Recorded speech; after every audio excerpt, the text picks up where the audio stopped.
Bonjour, bienvenue pour ce nouveau 7-8 week-end. Comme chaque fin de semaine, nous allons revenir sur l'essentiel de l'actualité depuis lundi et bien évidemment sur l'essentiel du jour. Voici les titres de ce 30 janvier. La communauté d'agglomération de Saint-Quentin va passer à 12 communes au 1er janvier 2016. La nouvelle intercommunalité qui permettra de mettre en commun les moyens prend forme. Vous entendrez les réactions des principaux acteurs du dossier. Dans le cadre de la semaine de l'énergie, l'agence locale de l'énergie vient de proposer atelier exposition. C'est à Guyancourt. Et puis nous reviendrons sur la mobilisation des ATSEM à Plaisir et à Guyancourt, mais aussi sur la colère des notaires face au projet de loi Macron. Retour également sur l'annonce des coureurs français qui participeront fin février aux mondiaux de cyclisme sur piste à Saint-Quentin en Yvelines. Des images pour débuter de la neige qui est tombée à Saint-Quentin en Yvelines en ce vendredi matin. Elle n'est pas restée très longtemps, mais elle pourrait revenir ce week-end, principalement dimanche, même si la pluie sera également de la partie. Météo France évoque aussi des chutes de grêle samedi après-midi. Attention au verglas, les températures étant légèrement négatives. Une autre image à présent, celle du compte Twitter du préfet des Yvelines qui fête son premier anniversaire. 1799 abonnés, 1225 tweets pour Erard Corbin de Manjou. Vous pouvez y suivre son actualité mais aussi les événements essentiels du département et pourquoi pas l'interpeller aussi directement de la politique 2.0. Dans le cadre de la semaine de l'énergie à Guyancourt, l'ALEC, l'agence locale de l'énergie et du climat, vient donc de proposer ateliers et animations pour les plus jeunes. Michael Elmidoro et William L ont suivi l'un des rendez-vous de cette semaine. Les gestes écologiques s'apprennent dès le plus jeune âge. La maison de quartier Joseph Cosma de Guyancourt a organisé une après-midi sur les éco-gestes mercredi dernier, une politique initiée par la commune. Depuis quelques années, la ville sensibilise les enfants, les adultes, tous les habitants de la ville aux problématiques liées au développement durable. Les enfants sont des vecteurs très prometteurs et plus qu'importants dans cette transmission de valeurs. Et c'est pour cela qu'on essaie de les sensibiliser dans le cadre d'animation dans les écoles, centres de loisirs ou alors comme ça le mercredi après-midi. Pour expliquer les éco-gestes, des panneaux étaient installés dans la maison de quartier. Stylo en main, les enfants ont ensuite répondu à un quiz sur ce thème. Quand on a froid, au lieu d'allumer le chauffage au maximum, on peut mettre un gros pull. Comme ça, on consomme pas beaucoup d'énergie. En plus du quiz sur les gestes écologiques, les élèves ont pu réaliser une petite maison en carton avec un panneau solaire. Cette dernière peut fonctionner entre 10 et 15 heures en fonction de l'ensoleillement. L'avantage, c'est que ça va être en fait un moment qui va être ludique, manuel, et en fait ça va permettre d'aborder un petit peu le principe du fonctionnement d'un panneau solaire. Donc là, c'est à chaîne miniature. Le simple fait, en fait, c'est qu'il va charger et allumer une petite diode une fois qu'il sera chargé. Et en fait, grandeur réelle, ça va faire, c'est exactement le même fonctionnement, sauf que du coup, ça leur permet de mieux appréhender le fonctionnement du panneau. Et on va pouvoir venir la coller sur notre maison. Alors pour coller sur la maison, Je viens de construire une maison une maison avec un panneau solaire et on va voir le panneau solaire il va réchauffer la maison et on va voir si le soleil peut nous aider à réchauffer nos maisons. Les enfants ont désormais toutes les armes en main pour devenir les éco-citoyens de demain.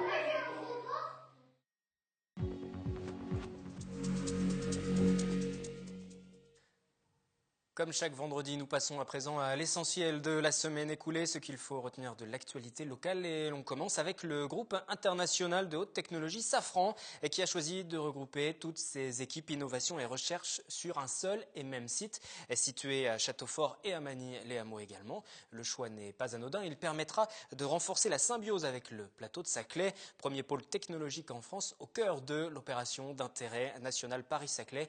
Hélène Torres, Patrick Jacques de Dixmude ont assisté à l'inauguration de ce tout nouveau site. C'était mardi matin. Ce matin, peu après 11h, Geneviève Fioraso fait son arrivée sur ce nouveau site de Paris-Saclay et pas des moindres. Il s'agit en effet de Safran Tech, le nouveau centre de recherche et technologie du groupe Safran. En compagnie du PDG et du directeur du centre, la secrétaire d'État chargée de l'enseignement supérieur et de la recherche a inauguré le site. Votre investissement en recherche et en développement, qui s'élève à 12% de votre chiffre d'affaires, est un exemple pour l'ensemble des industries françaises. Suite au discours, place à la visite guidée du site. Un site qui appartenait à un opérateur de télécom il y a encore plus de 5 ans et qui a ensuite été fermé pendant plusieurs années. Aujourd'hui, il renaît enfin. 1000 personnes y travaillent déjà. Elles devraient être 1500 fin 2016. Dans le groupe Safran, on fait de l'aéronautique, on fait des systèmes pour la défense et puis on fait aussi des systèmes pour la sécurité.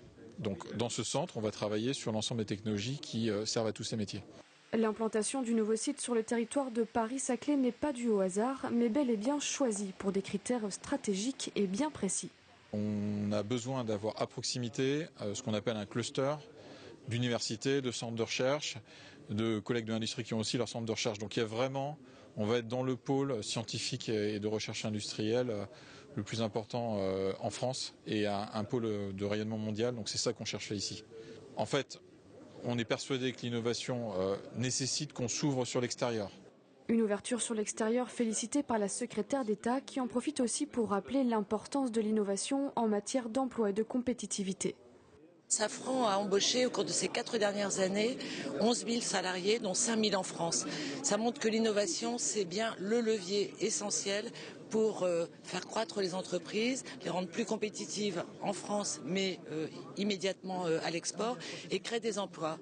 L'investissement global pour ce nouveau site représente près de 60 millions d'euros et s'élèvera à plus de 80 millions d'euros d'ici 2018.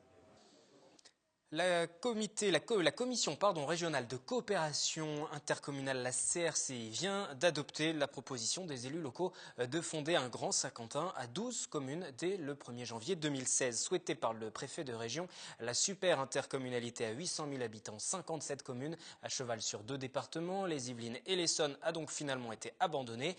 Cette semaine, vous avez pu suivre sur TV Fil une édition du 7-8 politique dédiée uniquement à ce changement majeur, une édition à revoir en intégralité sur notre site internet et dont je vous propose quelques extraits dès à présent. Vous allez voir que cette nouvelle union ne fait pas que des heureux et que les attentes sont nombreuses.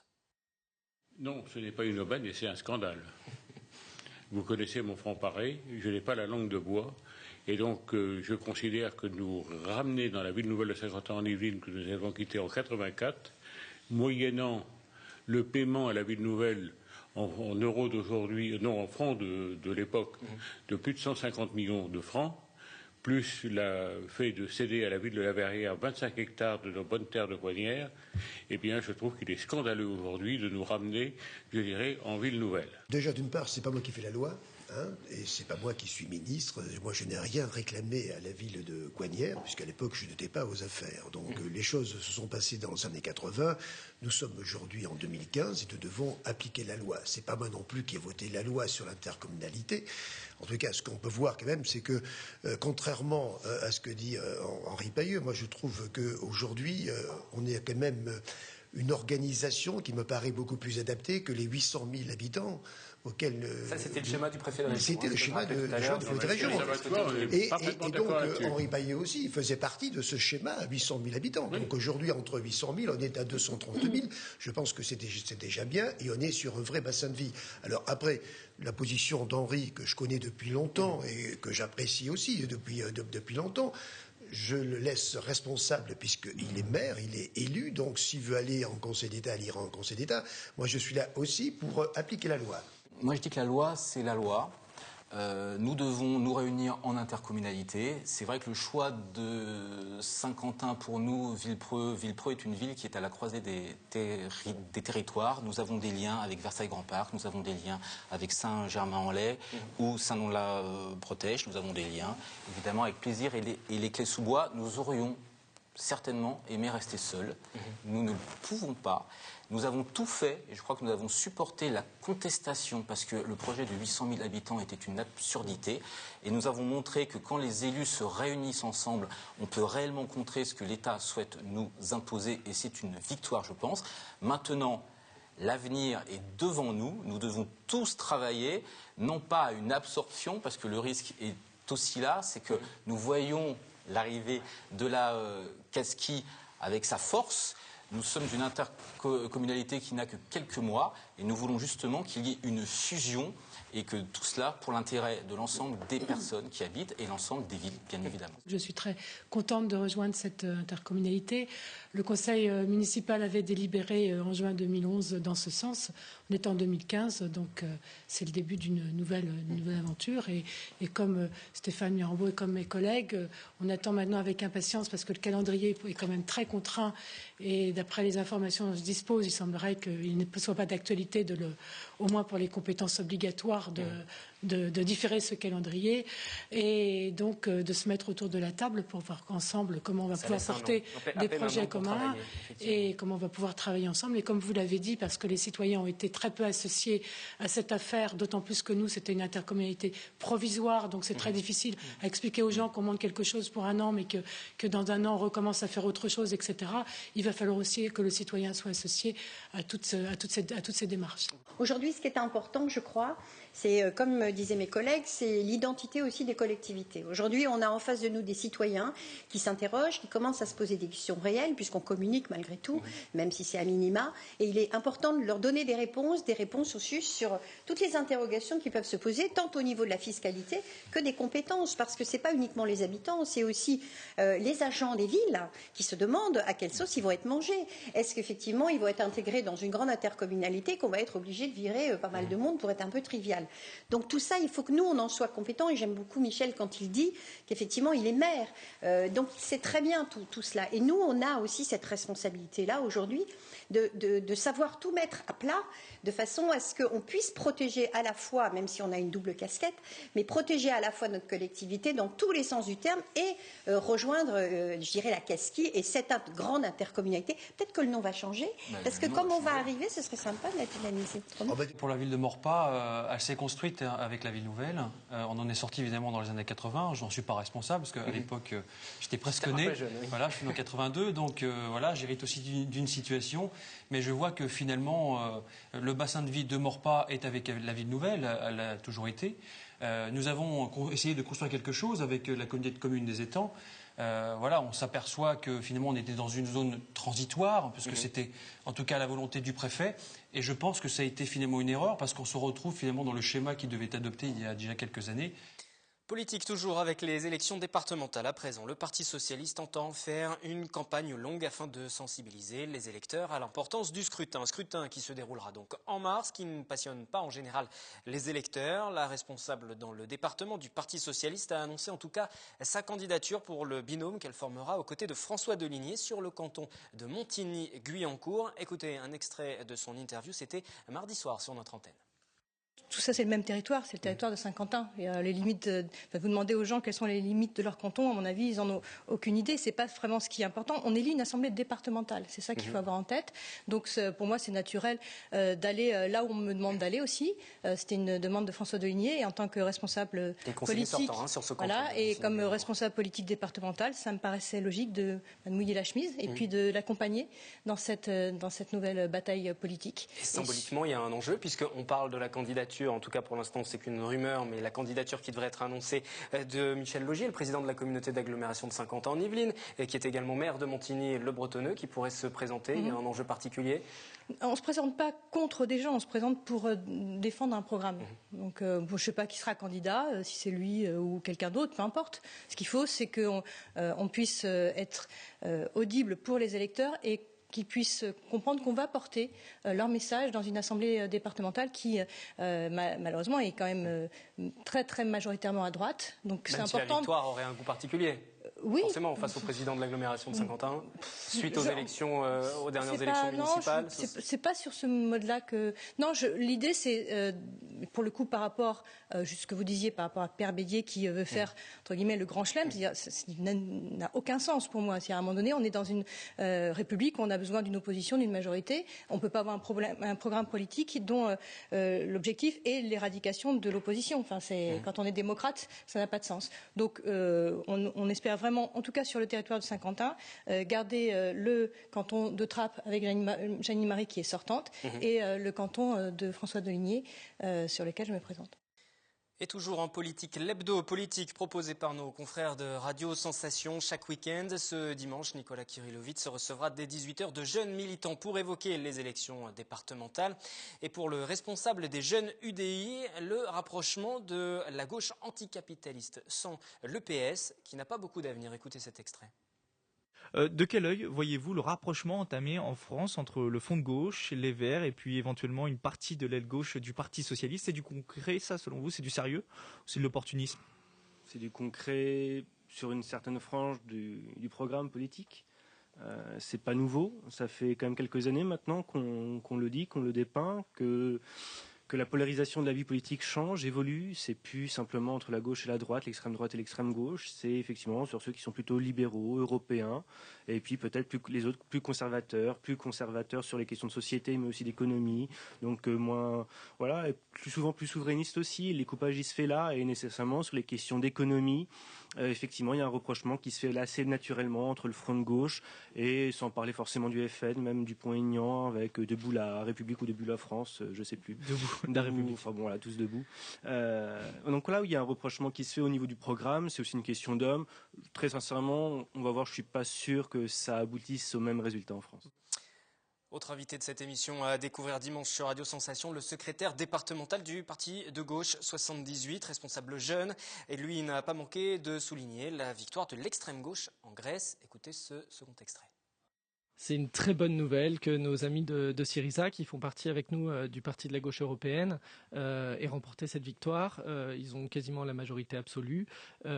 C'est un symbole fort du peuple qui en a marre d'être au service d'un système économique. C'est-à-dire que pendant longtemps, on nous a dit il faut faire des efforts, il faut faire des efforts. C'est toujours les mêmes qui font les efforts pour sauver un système qui finalement met aujourd'hui la moitié des jeunes grecs au chômage, qui épargnent toujours les mêmes puisque les armateurs ne payent pas d'impôts en Grèce. Donc c'est un système aberrant qui fait souffrir les mêmes, et ils ont enfin décidé de se prononcer. Les leaders de la gauche française, de la gauche radicale française, espèrent, à l'image de Jean-Luc Mélenchon, la même chose en France. Est-ce que vous y croyez, vous aussi, la même chose en France? Le contexte est toujours différent, on le souhaite. On souhaite que ça traverse toute l'Europe. En France, la dynamique est plus pour le FN.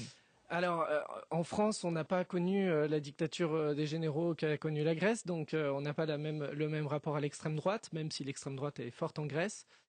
On en revient à l'actualité de la semaine développée sur TV Fil et cette mobilisation des ATSEM, les agents qui interviennent dans les écoles auprès des enfants à l'appel de la CFDT. Ceux de Guyancourt notamment étaient appelés à faire grève lundi matin. Des agents qui souhaitaient récupérer leurs 5 jours de congés supprimés à la rentrée. Mélanie Poquet, Patrick Jacques de Dixmude pour les explications. Elles travaillent aux côtés des enfants. Ces femmes-là ne sont pas professeurs mais ATSEM, agents territoriaux spécialisés des écoles maternelles. Depuis ce matin, elles sont en grève pour récupérer des acquis obtenus 30 ans plus tôt. On nous a octroyé donc 5 jours de congés en plus pour pénibilité de travail. Et là, avec l'installation du nouveau rythme scolaire avec le mercredi, donc déjà nous on est fatigués, les enfants aussi. On nous impose un jour en plus, une demi-journée en plus, et on nous supprime ces jours de congé. On n'a pas été consulté au départ, donc on nous a dit ça un petit peu par la force des choses lors d'une réunion, et on n'avait pas tout compris qu'à ce moment-là on nous supprimait cet acquis. Un manque de consultation réfuté par la municipalité qui a proposé le 8 janvier dernier un groupe de travail pour réfléchir aux spécificités de leur profession. Le personnel a 54 jours de congé et que par équité sur l'ensemble du personnel, on souhaitait que tout le monde soit au même niveau. À peu près. Donc, comme il y a une spécificité pour les ATSEM, on souhaitait donc organiser ce groupe de travail qui a été déjà fixé, du moins. L'organisation est prévue avec elle pour pouvoir, du moins avec l'ensemble des ATSEM, pour pouvoir voir un petit peu, discuter avec elle, sous quelle forme on pouvait essayer de organiser un petit peu tout ça. Selon les chiffres de la commune, 12 ATSEM sur les 35 que compte la municipalité étaient en grève aujourd'hui. Le mouvement doit continuer toute la semaine. Et puis jeudi, à Plaisir, cette fois-ci un autre mouvement social. Les agents périscolaires ont manifesté jeudi suite à l'appel lancé par l'intersyndicale CGT, CFDT, Sud et FO. Ils étaient une quarantaine devant la mairie pour réclamer plus de postes et des primes supplémentaires. En premier, on pourrait dire un régime indemnitaire qui soit vraiment réévalué et rehaussé. Hein, parce que toutes ces... tous, puisque ce n'est pas le cas. Et pour tous. Donc pour ça, il faudra une augmentation de l'enveloppe du régime indemnitaire afin de récompenser tous ces agents qui se sont vraiment défoncés cette année. Hein. Après, dans le détail, il y a énormément de choses, mais ça serait trop long à vous expliquer. Mais avec déjà des moyens débloqués, on va faire beaucoup de choses.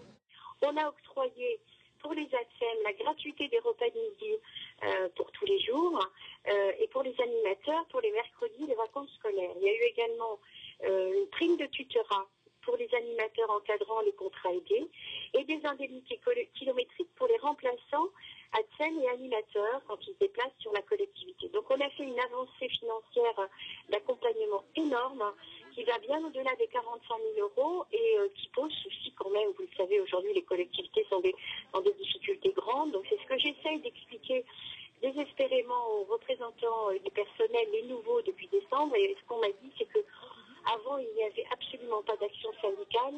Ça voulait dire qu'il n'y avait pas de grève et que maintenant, ils voulaient faire des actions syndicales. Ça veut dire qu'aujourd'hui, par exemple, je n'avais pas été du tout prévenue qu'il y aurait cette petite manif, dans laquelle il faut quand même préciser qu'on a pu noter qu'il y avait des personnes à l'intérieur qui ne faisaient absolument pas partie de la ville de Plaisir, qui faisaient partie de Sud, qui n'est donc pas représenté sur la ville, et d'autre part, il y avait aussi des gens qui sont en arrêt maladie. Une nouvelle manifestation devrait être organisée mardi prochain devant la mairie, cette fois-ci avec les instituteurs. La loi Macron continue à faire mobiliser les professions réglementées. Parmi celles-ci, les notaires, ils étaient dans la rue en début de semaine eux aussi et ils évoquent un drame social probable dans leur rang. Mélanie Poquet, Élodie Moine. 255, c'est le nombre d'emplois menacés dans les Yvelines par la loi Macron. C'est du moins ce qu'estiment les notaires. La réforme sur les professions réglementées vise notamment les tarifs pour introduire plus de concurrence. Par exemple, pour une vente immobilière, quand on parle des frais de notaire qui représentent approximativement 7% des frais, eh bien, il y a un peu plus de 5% qui reviennent à l'État. Le notaire ayant, quant à lui, partagé avec l'autre notaire un émolument, un honoraire, qui est de l'ordre d'un petit peu moins 1% des honoraires. Or, aujourd'hui, le projet de loi Macron, et qui est d'ailleurs aidé en cela par le rapport qui a été établi par l'autorité de la concurrence, veut remettre complètement en cause cette rémunération, de sorte que nous n'aurons plus les moyens demain d'exercer notre métier comme il se doit. Un quart des études notariales seraient rapidement en cessation de paiement. Pour appuyer leurs propos, les professionnels prennent exemple d'une réforme identique appliquée aux Pays-Bas. Depuis 1999, 37% des emplois auraient disparu. Les tarifs, eux, auraient augmenté de plus de 10% dans les transactions immobilières, de 97% pour les testaments et 60% pour les contrats de mariage. La loi Macron veut aussi instituer la liberté d'installation et sur ce plan, certains experts y sont favorables. Les charges notariales, si j'ai bien compris, sont relativement fermées. Souvent, on devient notaire de père en fils. Je pense que cette tradition de transmission comme ça d'un outil de travail, surtout lorsqu'il s'agit d'une charge notariale, donc une sorte de privilège concédé par l'État. Le principe même d'une transmission familiale, le plus souvent, me gêne un peu. Je ne vois pas pourquoi des gens d'origine beaucoup plus modeste ou des clercs de notaire qui ont du talent ne pourraient pas postuler et accéder à ce métier. La loi est examinée à l'Assemblée nationale depuis le lundi 26 janvier. Les notaires, eux, ne baissent pas les bras et envisagent d'autres manifestations. Le stock de sang dramatiquement faible, une campagne pour relancer la collecte s'organise depuis quelques jours. Nous recevions ici lundi le docteur Denis Pagès en charge du pôle Île-de-France-Ouest de l'établissement français du sang, l'EFS. S'il refuse de parler de pénurie, il évoque une situation très préoccupante.